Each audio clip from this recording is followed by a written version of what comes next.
Well, cool bar intach is é. Hatred of losing. And the hard point to go against Davy Fitzgerald. Mion untach agus mion an imróra profisiúnta. Is cuma cé cumatha imríonn sé láháin. Is míon leis immert níos fearr an láile. And Davy Fitz produced another sparkling save. Intense. A senior since 1990. Fearless, absolutely fearless. Fitzgerald got Crow Just the winner, wants to win at all costs and will do anything to win. A wonderful contest, and David Fitzgerald has saved Clare's title. This is the place where it all started out for me, so it was around 4 or 5 years of age. I used to come out here, beat the ball off the wall, and I suppose at that time there was no cars here, so it was a lot more space than's here now. And I suppose just where we're coming to there now is where I used to stand in goals. That was my goals, where I used to put down the cardboard, dive around the place and be Seamus Jurek. Bhí an mind riamh is cuithe beo sa teach sin, agus bhí na cumáin agus na slitar agus gacród hart agus bhíoh sé níochtach sé canna bheith go mór istigh san amháint.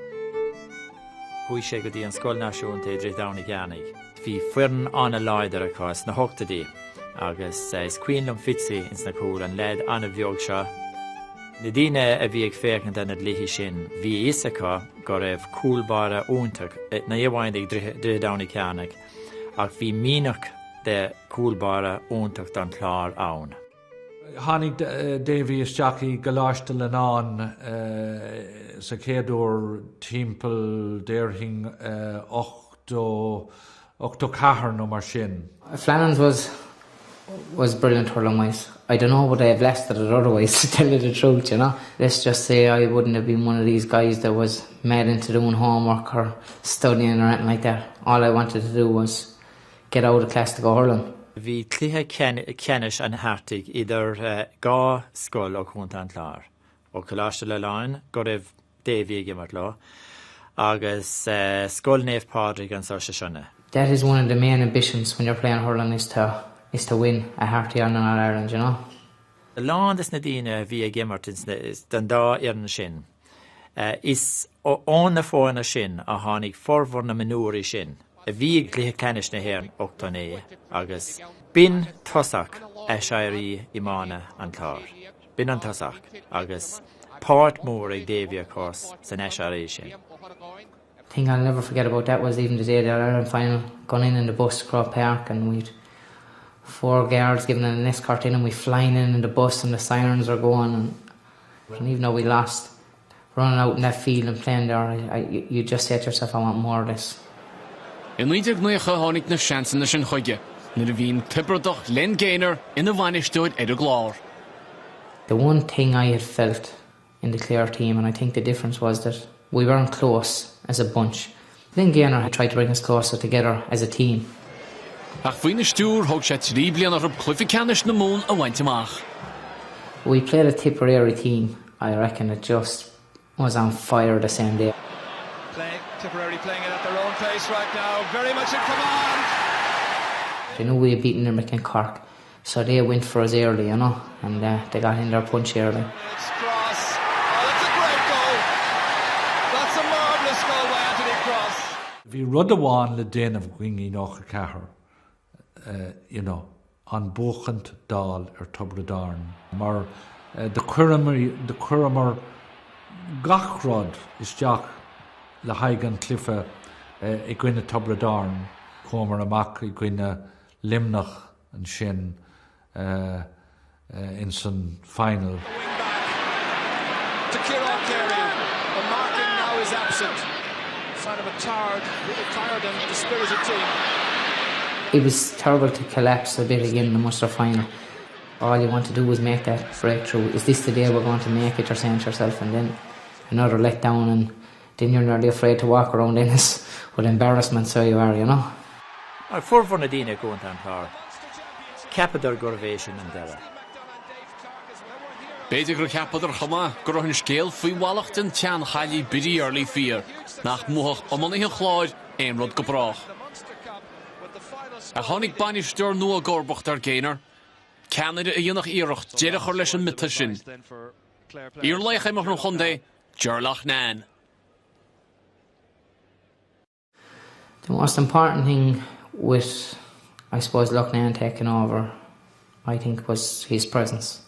Hána mar an plan seo, go Renálamis níos déine ná éon Nella. The first night we came to the hill in Shannon, I can just remember we had 7 runs done, and I never felt as bad. And I was halfway down, and Mike Mack turned round and we halfway down the hill, and he said, boys, he said, about 23 more to go. And I thought he was messing, sorry, because I couldn't see myself doing another one. But we ended up staying here till we had the 30 done, so we did. And I know some fellas went missing inside in the bushes on the way down here. As you can see behind me, there's a handy spot to go missing for 1 or 2. I think the sparrows, and as a matter of fact, and I wasn't far behind him, so I wasn't. Húrthing ide bhéal marafach, though. Agus bheadh sé buile fad langsa. One night I got caught badly here, yeah, by Loughnane. We'd have put 28 or 9 runs done, and I was out in my ear, so I was absolutely dying. And when I got back down below, Loughnane just started to give me a bit of abuse, more or less. What was I doing? I wasn't running properly, and I might as well be at home. And I suppose I got thick anyhow, you know. And I think I had Jamesy, P.G. O'Connell, Fergie too, them lads were in my group as far as I remember. And like they wouldn't have been too slow as it comes, and I just said, I'm going to show this lad anyhow, you know. And sure, that's all he wanted. So I won the race to the top anyhow. And then I ended up down my knees for about 10 minutes, empty reach, and I just couldn't move. And your man was blowing, he laughing away like he had done what he wanted to do, you know. Yeah. Sin an rud faoi Fitzy, you know. Dé tá crack a bheith agat, bheadh sé buile leat, ach nar bhíonn sé hart, bhí sé hart. Agus thug an tréinil sin iad go cluifi canis na sratha in Laochra Gael. Bill Hennessy to cut it. Right across the goal, in towards DJ Kerrigan, down to Morrissey. Morrissey having the beating of his man. Knocked inside here towards Dennis Byrne. It's Bill Hennessy who takes the cup from Jack Boothman. Smuoinnig inis, bhí si craobh na móna caiile unta seachtat I Nócha 3, a rís I Nócha 4, go tubaiste gach bliain, agus an sin bhuaicil cinnig go héascóring I gluthe cenis an srá I Nócha 5. We had tagged off. Loughnane said, wait a minute, guys. He stood up on the bench. He made all of us stand up around him. So he made us all get up around him. More or less, he was looking down on us. And he said to us, guys, today was a bad day, he said. But I believe we still have the stuff. I believe we're going to win the Munster final. I have no doubt in my mind. And I knew the belief he had in us, and he meant it. And it started to make me think, this guy believes in us. We have the stuff, we have a lot of work done, and why can't we win it? Ceir a heachtain in the sin, chuireach corc go ceistin I crúthab I gréibh na mún. Bhí mar sé cúlín chun deirg, bhris seánaí a gúlan. Is a gach éine chuig sé suasins na tosathe, tá is a gach éine cad a hála ní sin. Cork lead by 2 points. Here's a very good chance. A goal! It's a goal! It's a goal by Clare! Nuair a bhíoh an tréin anthart in inis. Thóga mar penalties ar Fitzy agus an sin, ihe bháin, thug méis chance ag Fitzy. Penalty a thuairt trúr lens na cúl. Agus úr bháin déirhín leis éacur isteach sa cúine ar clé. Sa cúine ar dheis. Fuoin tresnán ar dheis. Go híisiil.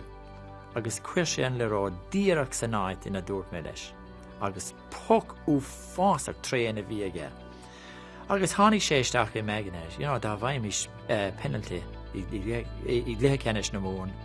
Thóg mis chance mar bhí Fitzy, tá sé lán de bhaoinín, anyway. But it's a penalty after that great run through there. And David Fitzgerald may well be coming up to take it. I had never hit a penalty in any game before that. I just remember taking my time. So I do. Knowing the spot I wanted to hit.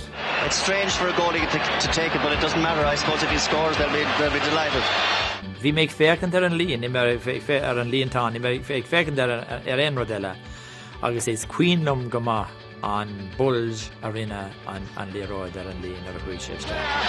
He scored!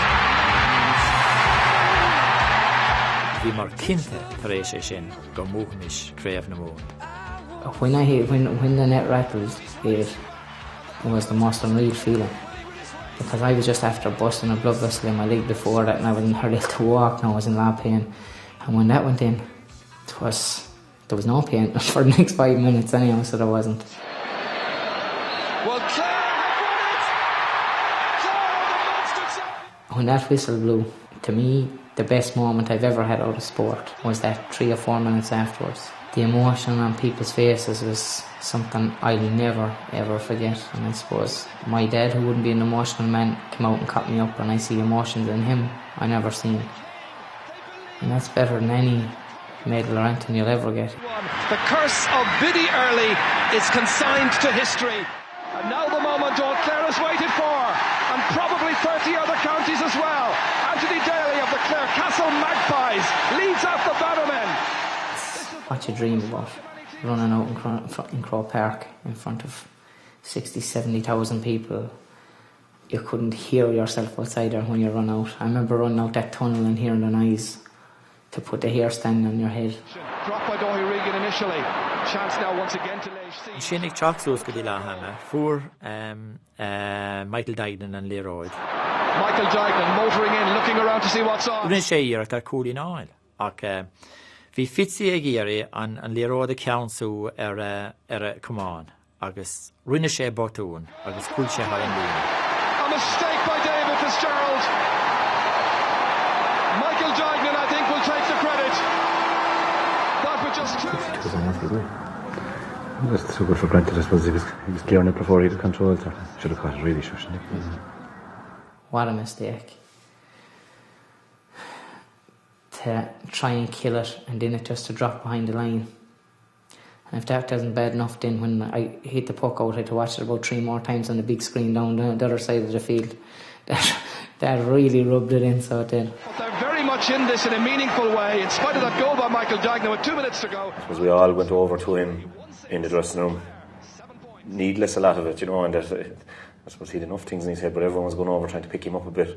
Agus in an óid tháinig sé amach sa dara le agus dimar sé go hanamha. Ach déirthín go smaoinóig Fitzy go Joe ar an tacaíocht. Níor bhéine ag cur éon Milánir an tacaíocht a fuair sé ag Láthama.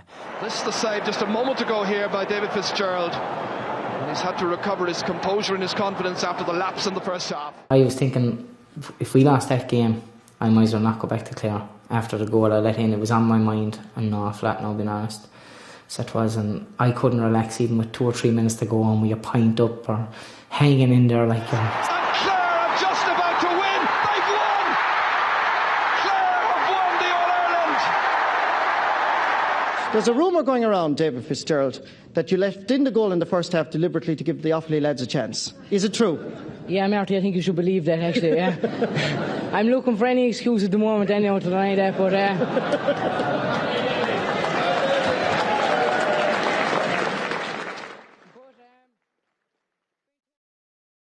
In 1997 was a great year for us. We had a great win over Cork in the semi-final. So we went into Munster final against Tipperary.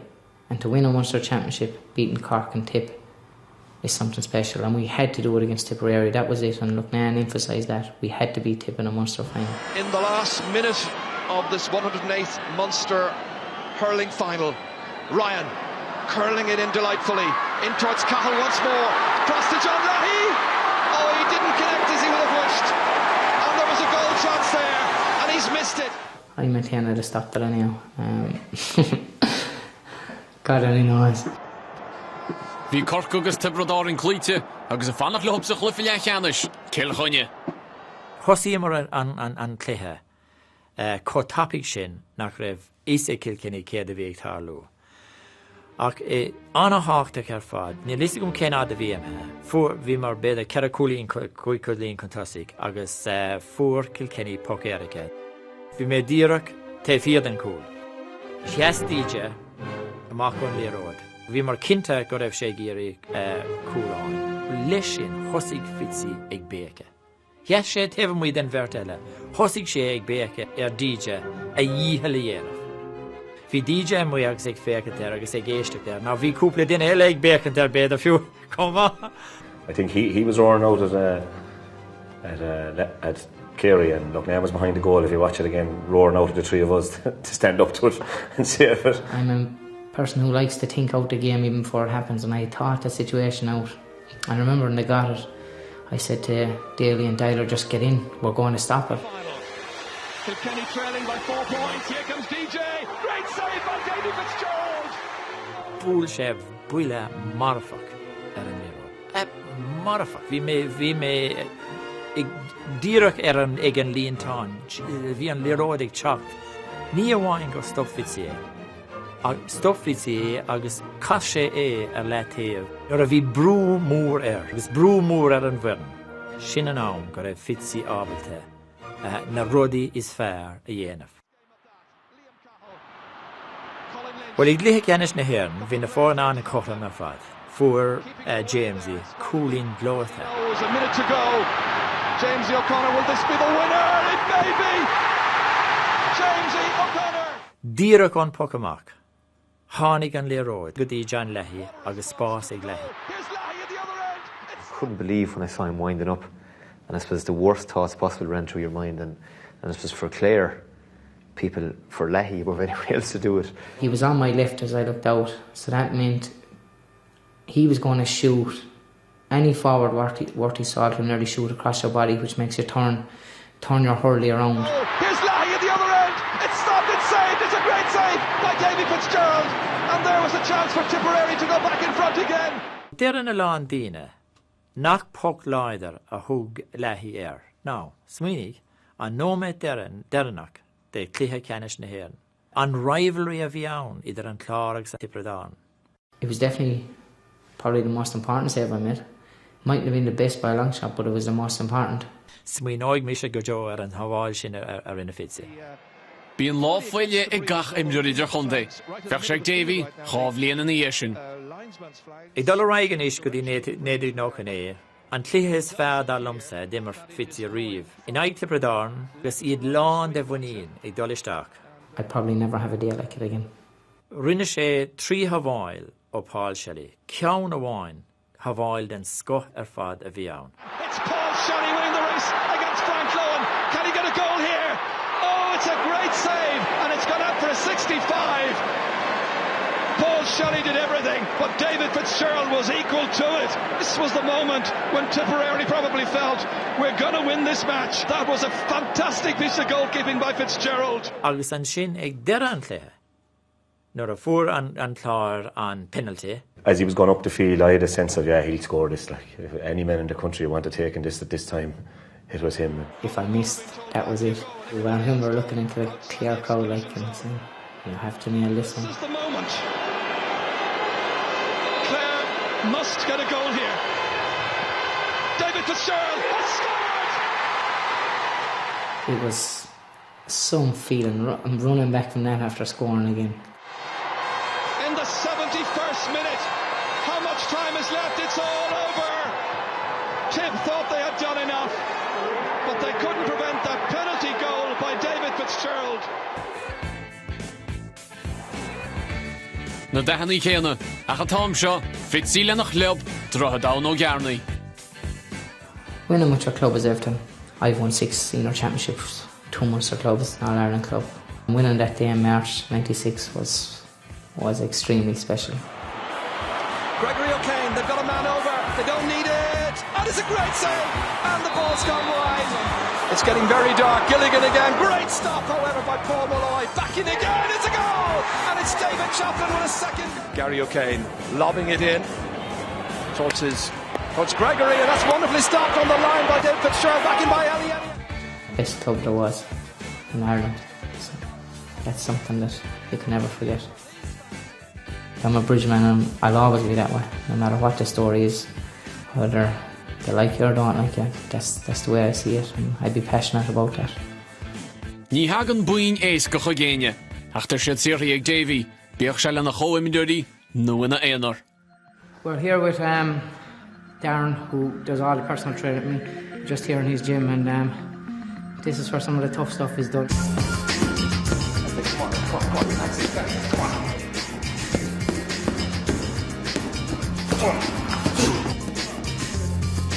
Every player has their own routine or what they do or this, that. I just found something that suits me, I think. There's bits you have to do on your own, so you do one. Like, personally, I don't want anyone to know exactly what I'm doing. That's my own business and my own secret, and that's the way I'd like to keep it, exactly what I'm doing to myself, you know. You've seen a few bits and pieces of it, but I'm still not going to tell you everything I do, you know. That's it. Come on, focus on the spot. I rábhíleach sa cúig, déimlíonn tar éis a chéad All-Star, dí me sé níos árna riamh agus sábhailtí míorúilteach a diontaige, a tasí mach an chorca i gluphas ratha. Nóair a bhí sé i lár an éir, chas sé agus stop sé an sliotar amach.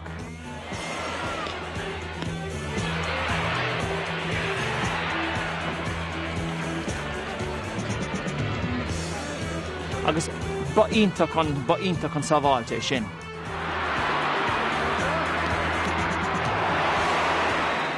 Chunas a rádaigh sé a cumán chu tapigh sin chun éastopra.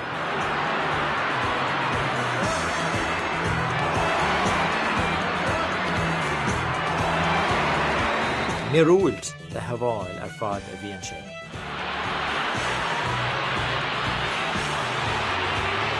De bhúil sé líomhráid anagar don cúl.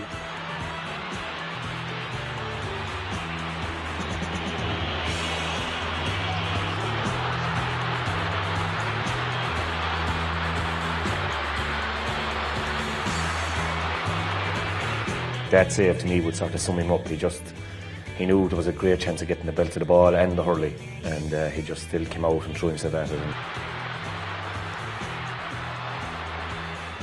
Nothing would faze him to stand up to anything coming through. Cork have beaten Clare in as titanic a clash as you could wish to see in Croke Park. Of course, the reaction then, as Shania said, is typical of him, because he just was so up to beat Cork that day and felt that we were all so ready for that match, and they found it very hard to accept it. Probably one of the worst feelings I got after a game was that we had played so well, we had worked so hard.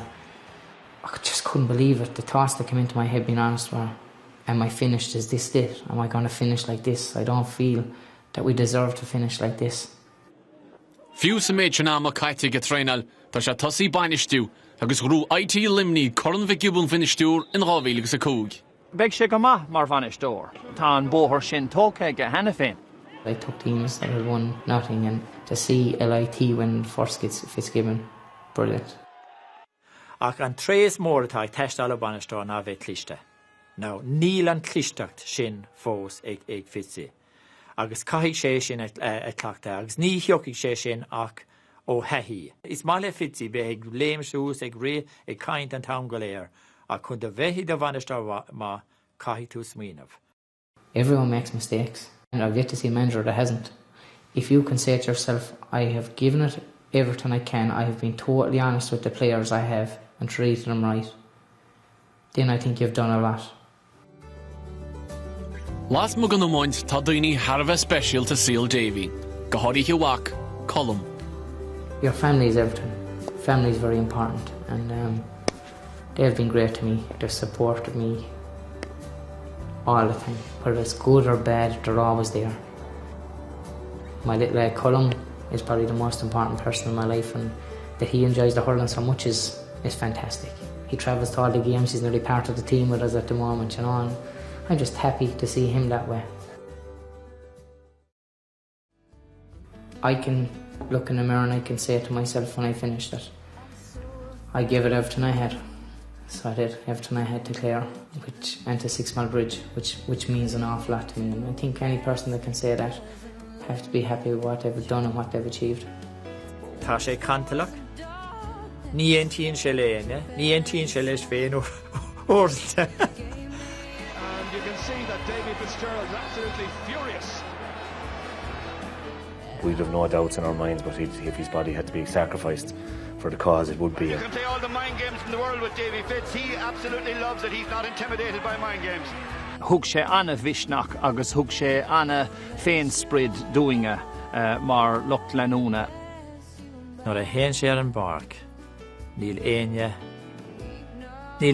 in éiring, níl aon cúlbára dá mearlam a bheith agam ná Davy Fitz.